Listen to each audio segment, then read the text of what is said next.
Hello, and welcome to another episode of Momentum. I'm your host, Philip Allison. Our guest today is Dr. Rani Sullivan, a professor in aerospace engineering and the holder of the Richard H. Johnson Endowed Chair. Dr. Sullivan, thanks for joining us. Thank you for having me. Yeah, we're certainly glad to have you today.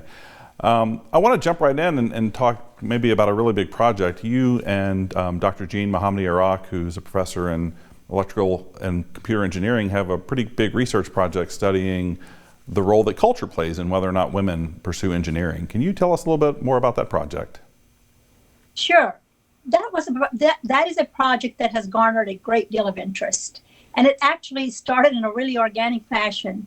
Jean and I were just discussing the fact that we both became engineers and we both come from a multicultural background. So we began wondering, does culture play a role in women selecting engineering as their career or a STEM field in their career? And that's how the project actually began. This very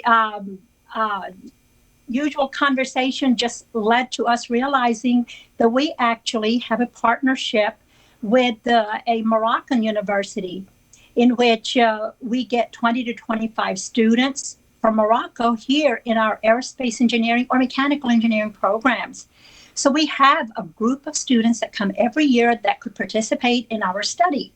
And thus we wrote the National Science Foundation grant and it was awarded. Yeah, but it's a really interesting project. And as you mentioned, the focus is primarily with, I guess, the students here in the United States and then students in Morocco.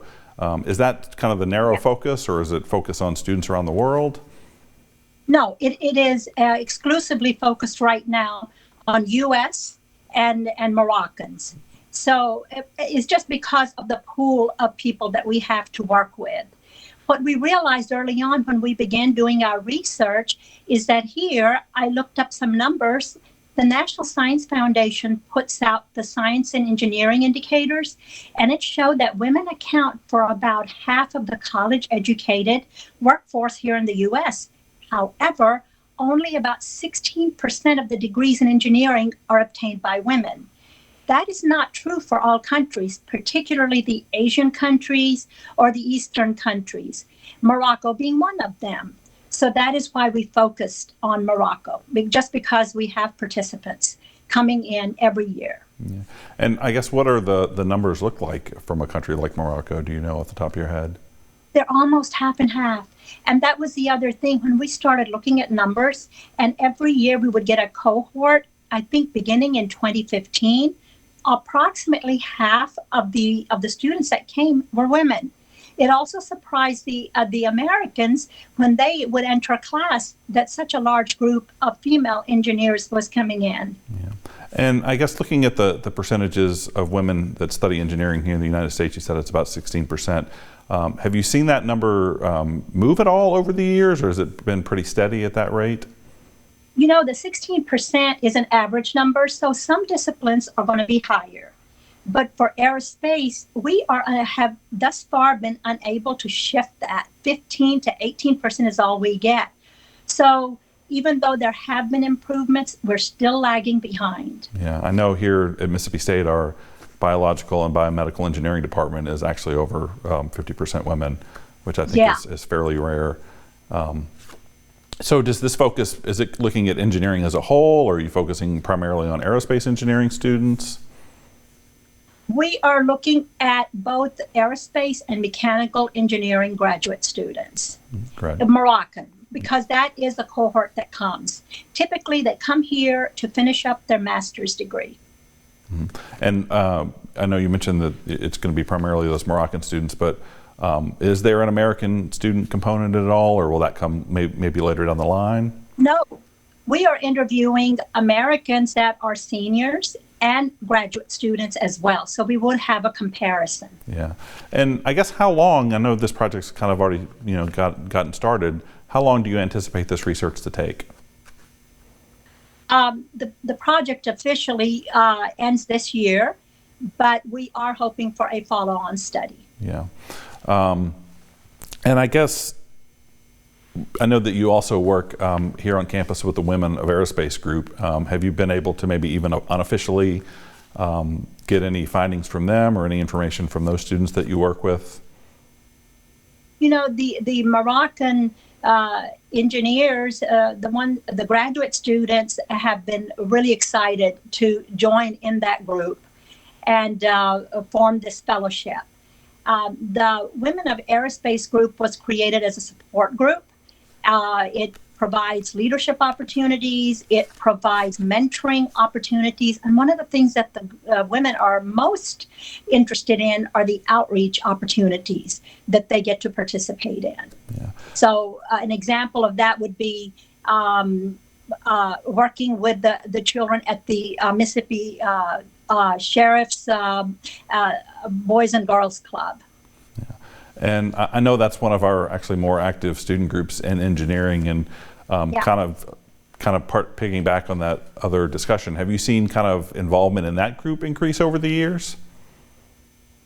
You know, because of COVID, it kind of laid low, but on the other hand, it also proved really valuable in this last year because some of the students were isolated. So in the beginning, most of the meetings were virtual, but still it provided some interaction for the students.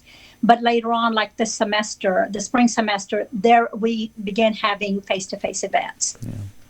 And I guess I want to transition, continuing in the research vein, into some of your other research. I know that you're very heavily involved with advanced composite materials and structures. And for someone like me who's not in engineering, doesn't have an engineering background, can you maybe explain that, kind of what those things are? Sure. So that research for me, or that interest for me, began early on. In fact, as soon as I finished my bachelor's degree here in aerospace engineering, because Honda Research and Development were here to build the first all-composite business jet. And I was one of the 3 engineers that was on that project, from the American side, that is. And so that's where I began looking, working, investigating, and researching advanced composite materials. So in the aerospace industry, we are always interested in seeking out materials that produce structures that are lightweight but still strong.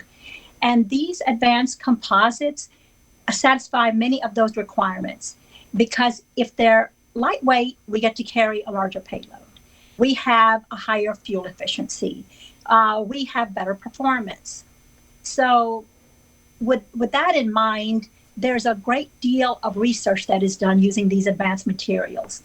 Specifically, I concentrate on carbon composites, polymer matrix composites. These are layered structures. So there is a weakness. They tend to what's called delaminate, or the layers separate. So one of the ways that we address this is to do through the thickness reinforcements, or stitching. And in the last few years, we have actually acquired a unique robotic stitching capability that is located at Raspet Flight Lab at the Advanced Composites Institute. So we work closely with them as well. Yeah, I was so my group, yeah. Oh, no, sorry. I was actually going to bring up Raspet. I know that is a great, valuable partnership that the College of Engineering has is with Raspet Flight Laboratory. And I was just curious how that relationship has aided that research. Oh, definitely. I had a student there a week ago fabricating composite parts. So we investigate cracks. Cracks in flight vehicles are a big deal breaker. So it doesn't matter if it's metallic or composite. We're always trying to understand and retard. In our case, we are looking at how stitches retard or arrest this damage. We are looking at how gas permeation through the walls of these stitched composites, that carries us straight to space exploration technologies, because what we're looking to do with that is to build cryogenic tanks. So these would be enabling the technology for reusable launch vehicles. Oh, wow. That's fascinating. Well, you did mention that you got your bachelor's degree here at Mississippi State. You are actually a 3-time Mississippi State alumna, which we are always excited to talk to folks. I guess what brought you here to begin with, and what kind of led to your decision to continue pursuing your education here? Yeah. So I So I've been a part of this aerospace engineering department as long as I can remember. My father, Zahir Warsi, was invited here by the then department head and did his research here. He is an applied mathematician. And like many women engineers, one of their primary role models is their father. And it was absolutely true for me. So I stayed here. I got my bachelor's degree in aerospace engineering under his guidance and his encouragement, strong encouragement. And then I also met my husband here, who at that time had a great position in the local power industry, the utility company. And so when we married, we stayed right here. I finished my degree. And as I said, Honda R&D was here, so I didn't miss a beat. I got an aerospace engineering job immediately, and that's how it began for me. Yeah. Well, you mentioned that you've been part of the aerospace program for a very long time, and you obviously will continue to be. It was recently announced that you're going to take on the role as interim department head for the aerospace engineering department, which I can speak from having known you, that's very well deserved. And just would love to hear your thoughts about that. Yeah, so I'm actually excited about it. Maybe that's a little bit of ignorance, but I am excited about it because I'm going to continue to work with the same great group of people that I have been working with. We've always pulled together. Our department is in a good place. We are about to welcome at least 3 more new faculty in the fall. And I hope that we can move forward and I can provide some stability. I'm actually quite honored that the dean, our dean of engineering, Jason Keith, has this confidence in my abilities. Yeah. Well, I know one of your roles as department head, and I know you'll wear many hats, but I know you'll occasionally have to meet with prospective students. And if you had the chance to talk to someone who might be interested in aerospace engineering, what advice would you give them?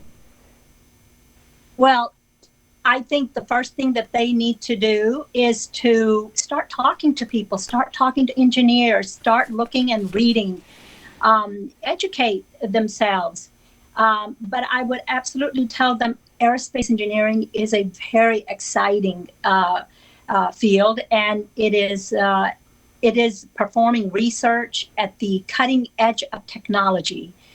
I would tell them, don't be intimidated, because what you don't know, we can teach you if you're willing to learn. Yeah. Well, so. Sorry, that's great, and I know students would value that advice, but unfortunately we are out of time. Thank you very much for joining us. Remember that you can follow along with everything going on in the College of Engineering on social media and at our website. Thanks for watching.